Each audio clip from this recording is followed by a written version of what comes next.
A room full of suits of armor, a giant haunted crib, and a graveyard that you'll be dying to get into. We'll be pricing it all as we get a tour through Luigi's mansion today on this edition of Lifestyles of the Rich and Famous.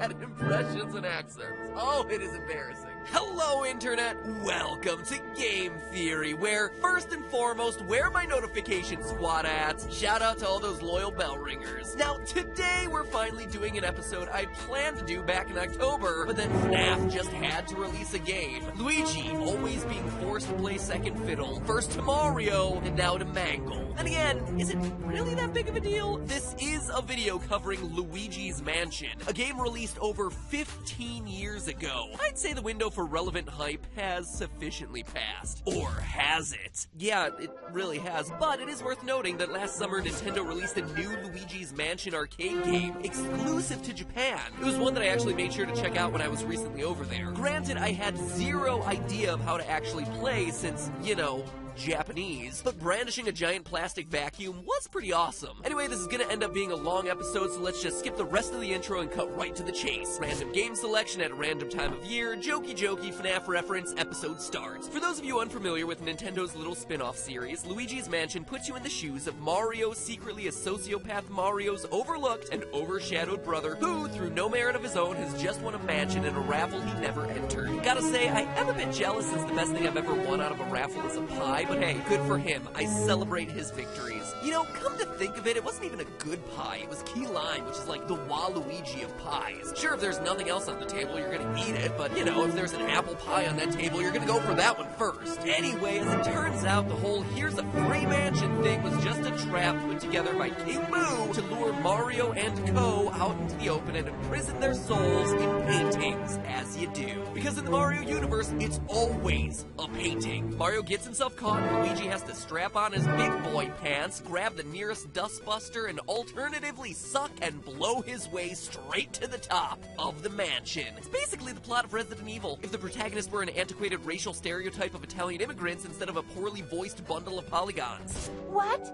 Oh no! Now, this all got me thinking, how much did this little failed mission of King Boo's cost? I mean, outside of just being horrendously elaborate, it also had to be seriously expensive. And that's not me just coming up with a random topic for an episode. Money plays a huge role throughout this game, ultimately determining the size of the new mansion that Luigi gets at the end of the game. In other words, there is value to all of this stuff that you see, from the house itself to the gold and jewels contained inside, but how much is it? How rich does this game make Luigi by the end of it? An impossible to answer question, you say? Absolutely. A pointless waste of time considering that the game is a work of fiction. Well, of course it is, but darn it, I'm gonna do it anyway since it gives me an excuse to research the post-2008 housing market, architectural trends through the decades, pixel sizes, run speeds, and currency exchanges, all while talking about one of the most fascinating entries in the Mario canon. Now stand aside, naysayers, I've got a date with a fictional haunted mansion. Now before we can even start pricing mansions, you gotta first know what you're working with. What sort of amenities does your mansion have? Where is it located? How old is it? How many square feet is the darn thing? Is it even really large enough to qualify as a mansion? Well, in order to figure that one out, we gotta start somewhere that's really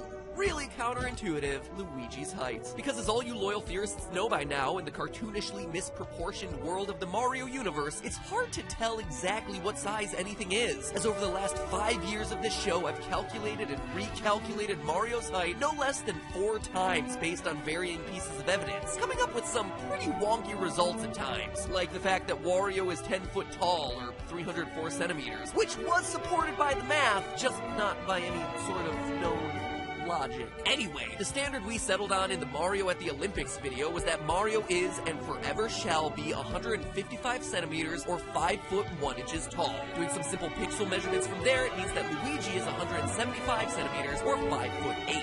But why do we need to know Luigi's height? Well, knowing it, we can figure out the length of Luigi's stride and the speed at which he moves through this game. That in turn allows me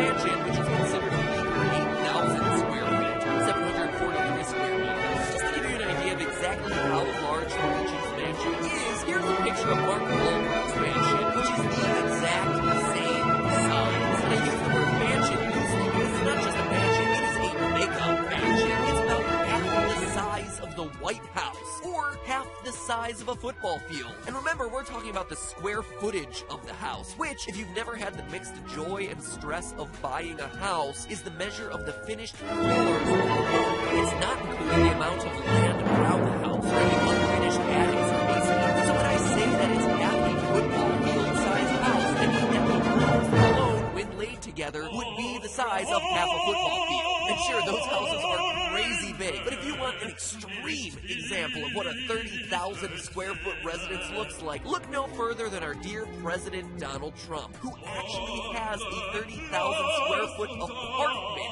in New York. Apartment. The fact that his thing can be classified using the exact same word as my 250 square foot closet that I lived in when I was in New York is just mind-blowing to me.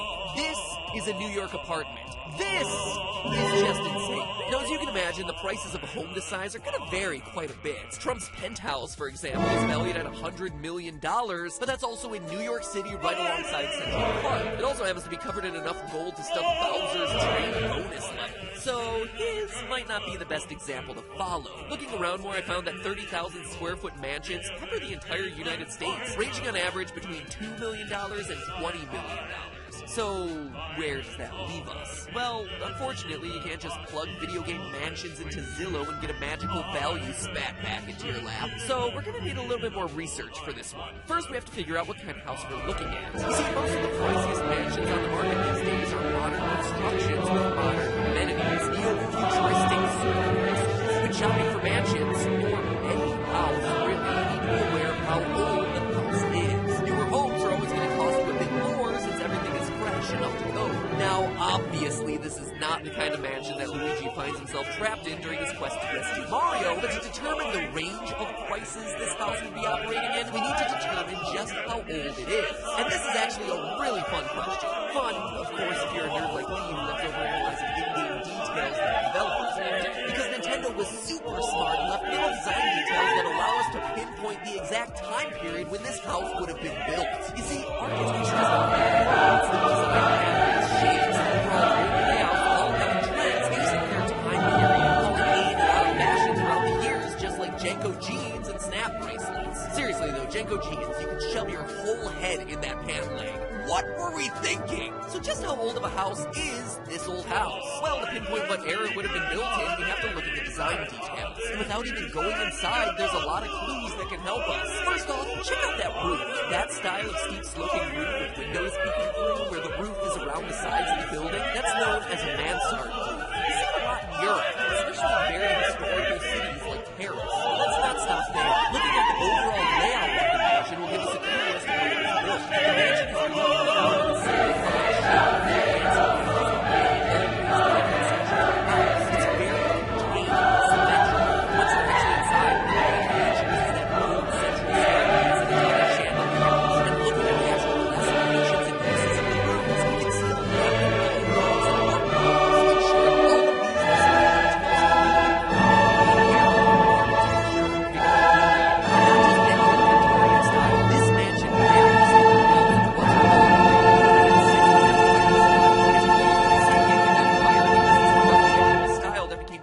during the reign of Emperor Napoleon III in France. This was a period where the French Empire was rebuilding itself, thus creating a second empire in the mid-1800s. Make sense? Second Empire Victorian. Look at that. Video games teaching you about old world European architectural trends. Where else online you can find stuff like this? Fun fact, it's also known as Baroque Revival architecture. Actually, that's not a fun fact at all, it's just a fact. It also has no bearing on the episode at all. I tell you it only in the hopes that it may one day be useful to you in a quiz bowl tournament or pub trivia. You know, the places where information truly matters.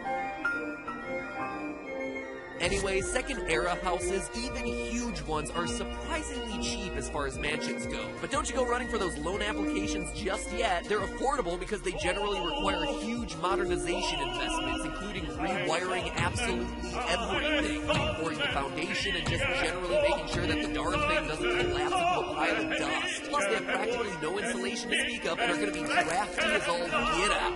Green-friendly, these houses are not. The most expensive Victorian mansions come in at just about $30 per square foot or $30 per 0.1 square meter, which, when multiplied out, gives our mansion a value of $896,312.03. Less than $1 million per house the size of half a building. Look at it that way.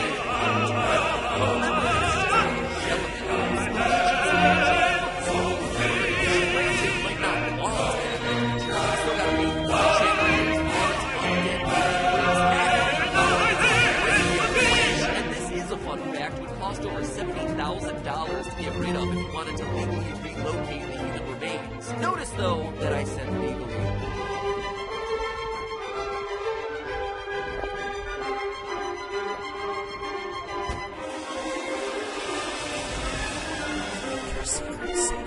Added to that amount all the antique furniture, china, 3 leopard skin rugs, a giant heart, and 9 full suits of armor. Yes, I counted. And you're looking at an extra $400 grand from all the junk inside of it. And mind you, that's not including the cost you have to pay for the army of Roombas you want roaming the place. I mean, seriously, every time Luigi hooks a new cabinet, dust just pours out of that thing. Oh, no, Luigi. No. Anyway, this brings our total cost of Luigi's Mansion to $1,300,000, or basically what Ryan's Toy Review channel earned off at 680 million views in the month of December. How's that make you feel? We're all getting out-earned by a 4-year-old. You too, maker of dreams. Alright, I'm not a 4-year-old toy reviewer, so that $1.3 million might be a little bit more than I'm willing to pay, but I'm in luck. Luigi's Mansion might still be in our price range thanks to the rules around stigmatized properties. You see, any house or property that's had something terrible or stigmatizing happen in it can be drastically reduced in value. Murder? Stigmatized. Suicide? Stigmatized. The ghost of Luigi hanging itself in the attic? That property be stigmatized, son. And stigmatized property is the best. It's like Black Friday deals for murder dens, with price reductions going as high as 1 million.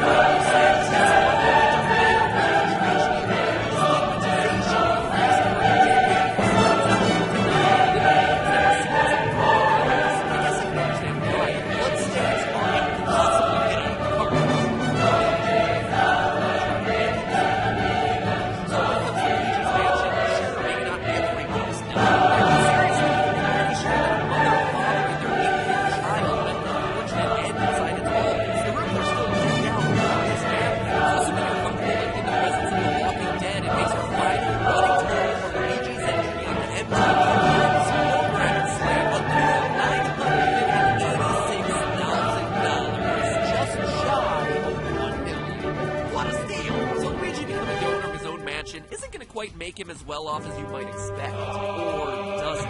You see, the big twist here is that while the mansion might not be worth all that much, the piles and piles and piles of extra treasure that are hidden inside that mansion in the form of gems, coins, dollar bills, and freaking gold bars are worth a whole heck of a lot more. And they're real, as we see Luigi using all of this wealth at the end of the game to pay for his new house. So, the cheapest value of a good delivery gold bar in the smallest size of 350 ounces for just over 10 kilograms to determine the approximate value of 1 G. G, which is the game's currency. By doing that, I learned that these ghosts $500 million change in between these couch cushions. Holy gold standard, man. No wonder Luigi is so excited to hump the furniture. Who is bankrolling these ghosts? If you think that I'm pulling that number out of thin air, oh no, my friends, think again. We priced as much as we could. Here's a brief glimpse of that shopping list. In other words, in one rundown mansion, King Louis folks crammed over 500 other mansions worth of treasure into the place. Just sitting there waiting to be vacuumed up. Suck on that, Mark Wahlberg. You and your mansion ain't cutting it. Luigi is worth a cool 500 mil. What are you at? What? 200? Ah, sucks to be you. You should know. Now we so loyal viewers, there you have it. If you want to get rich, be sure to find a giant, haunted Second Empire era Victorian mansion filled with ghosts who have no idea what the value of the dollar is. But in the end, the true moral of today's episode that we can all walk away with is this. Sure, we all may feel bad for Luigi because he's the forgotten brother and all that, but